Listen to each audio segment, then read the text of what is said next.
This is the WHTC Morning News with Gary Stevens on 99.7, 1450 WHTC and WHTC.com. Welcome back to the WHTC Morning News for this Tuesday, March 1st.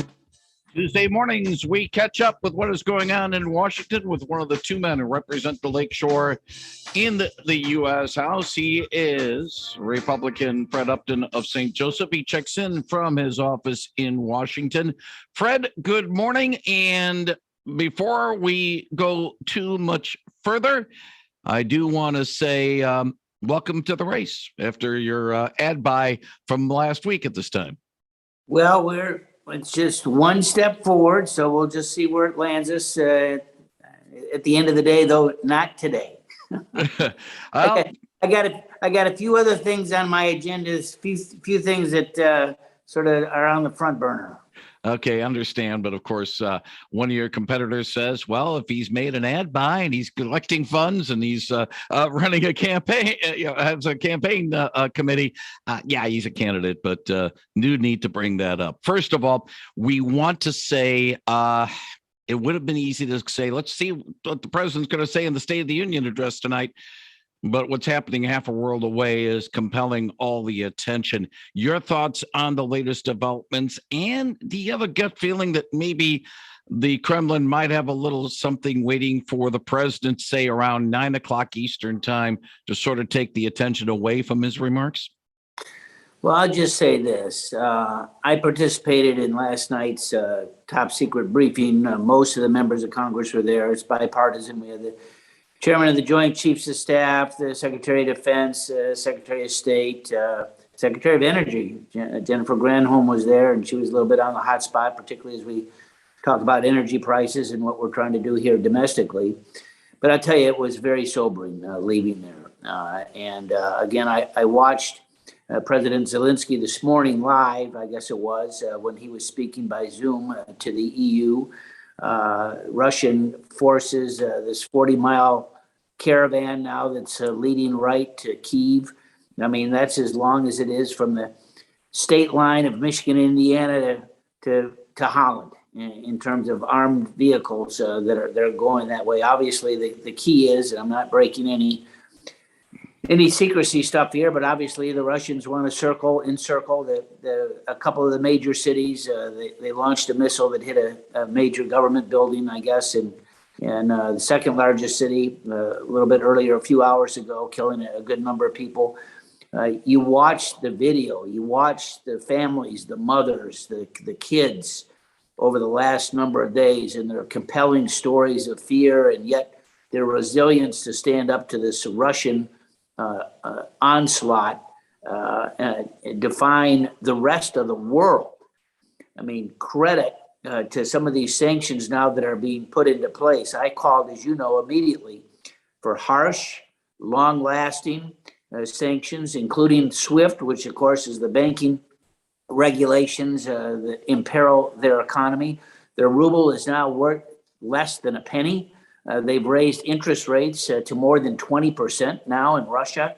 Just in the last couple of days, their market is closed now, I think, for the second day in a row, the stock market. So in fact, they're facing that economic pain. But the Russians are brutal. They're thugs. I was there. I'm a member of the Ukraine caucus. Our caucus met yesterday with the ambassador from Ukraine. The message was that they need help. They need more sanctions as they continue. And the Russians may be able to win perhaps in the next few days in Kyiv. I don't think they're going to necessarily win over the long haul in terms of the next number of years, as the resilience is really strong among the Ukrainian people, that is for sure. We see that. All of us see that when we watch these networks. I know I'm not going to ask you to divulge much about the conference you had last night.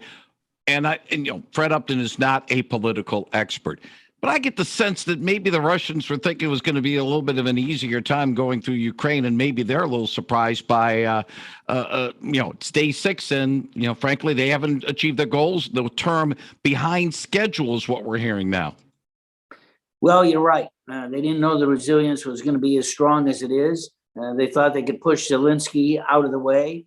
They didn't see NATO coming together, particularly on some of these economic sanctions, the SWIFT, particularly on the banking regulations, which is what SWIFT is. And I'm one that wants to escalate the pressure even more.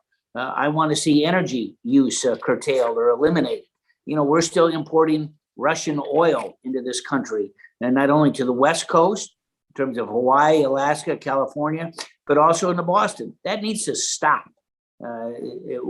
Every message needs to be sent to Putin that maybe he can take over these cities, but this fight is not over, and we are going to be united against it. Now, the CBS News YouGov poll released this morning showed that a majority of their respondents, over 2,000, in a poll that was conducted through yesterday, say that they are looking for tonight's State of the Union address, that the conflict in the Ukraine is they want to hear what the president's going to say about the conflict more than the economy, inflation, and the COVID-19 outbreak. Right now that's top of mind with the pollsters, and I have a funny feeling that's top of mind with a lot of people. Well, they're right. If I had been a respondent to that CBS poll, I would have agreed with them. We all want to hear specifically from the president about Ukraine. He's talked a couple of times in the last week. Obviously, his advisors, as we saw last night with the chairman of the Joint Chiefs of Staff, General Milley, Secretary Blinken, and others. They've tried to be out there with a message, but we also want to hear from the president. And today's going to be yet another big day. So it needs to be relevant. It needs to be timely. It needs to be up to date.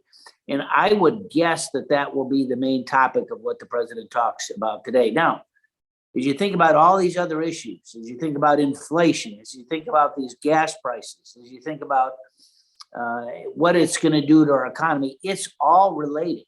So this is an issue that's not going to go away for a while, for sure. And I would imagine that it will be the centerpiece of what the president says tonight. Is it as important what he says as it is tonight, the president, how he says it, how he presents himself, showing leadership and showing confidence? Is it almost as important the presentation of the president's State of the Union address as in what he will say? You're right, it is. And as you compare, and I've been to a lot of State of the Union addresses. Remember, I worked for President Reagan a long time ago, so I was a staffer watching those, and obviously as a member of Congress, I'm privileged to be on the House floor, though I was not there last year because of COVID. I watched it on TV instead. I'll be there tonight. But as we watch these other leaders around the world, you watch the style that President Zelensky has had. We had his predecessor, President Poroshenko, there a few years ago on the House floor when he gave a joint session speech. It was incredible in terms of his drive for democracy, the principles that he stood for. I watched him be interviewed over the weekend on one of the networks as well. The president's, not only his words, but the way that he delivers it is key, because not only will the American public be listening, so will the rest of the world. And if we're going to try to keep this coalition together, something that was important when we fought in Iraq, all these different places, that fabric, that is so important of other nations to be with us so that we can show Russia that, in fact, it is one. It is all of us that are against what they're trying to do to this democracy called Ukraine. One final thing, and I try to talk a little bit about the State of the Union in itself. We've seen comments from Florida Senator Marco Rubio, who will not attend tonight, saying that he is opposed to the mandatory COVID-19 test or a situation that all attending needs to go in. But I take the stance, and maybe you can amplify a little bit on this. Those who have the ability to attend, in your case as an elected official or as a guest, it's not every day that people have a chance to watch American history in front of their own eyes, and we're going to see it tonight. Well, it's been a long tradition. They've lifted the mask requirements here in DC as they have in a number of states, so that's no longer required now on the House floor. We are required, so I'll be there tonight. One of the requirements is that we are tested to be negative in the previous 24 hours. I was tested last night when I came back from DC. My test came back this morning as negative. I will present that to get my ticket. There will be no guests tonight. Usually we're allowed to take one guest. Remember, it's in the House chamber. So you've got the 435 of us plus 100 senators plus some of the diplomatic corps, the members of the cabinet, as well as the Supreme Court. So no, and it used to be you could have one guest. Now there's none. So I think there may be some spacing there in terms of having all of us together. But the only requirement is that you really be tested negative. I've been vaccinated as well. I let people know that from the get-go and boosted. But I got my negative test last night. I happen to be around a lot of people 24/7. And this is not a rare occurrence that I get tested more than once a week, just to make sure that not only am I safe, but so are the people that I may be around. As I was at Hope College, I mean, all these different places. The last thing I want to do is be a carrier and impact somebody that may otherwise really be hurt. Yeah, but again, watching American history in progress, that is something special, no matter what the situation is. Yeah, and it's remember the movie Dave, one of my favorite movies way back when. Mr. Speaker, the President of the United States, and it's a little redundant in terms of the up and down. Sometimes it's a little bit like a teeter-totter, but this is a case where a nation needs to be together. It was remarked the other day that this is maybe a moment like we saw on 9/11. We need to put our partisan stuff behind us, and we need to work as a world against this thug, Putin. Yep. The Soviets are back in action, I'm afraid. Fred Upton, as always, thank you very much for your thoughts and your comments. Wish you well and the family well over the next week. And if all goes well, we'll do this again next Tuesday morning. It'll happen. Thank you very much, Fred Upton, on 99.7 and 1450 WHTC.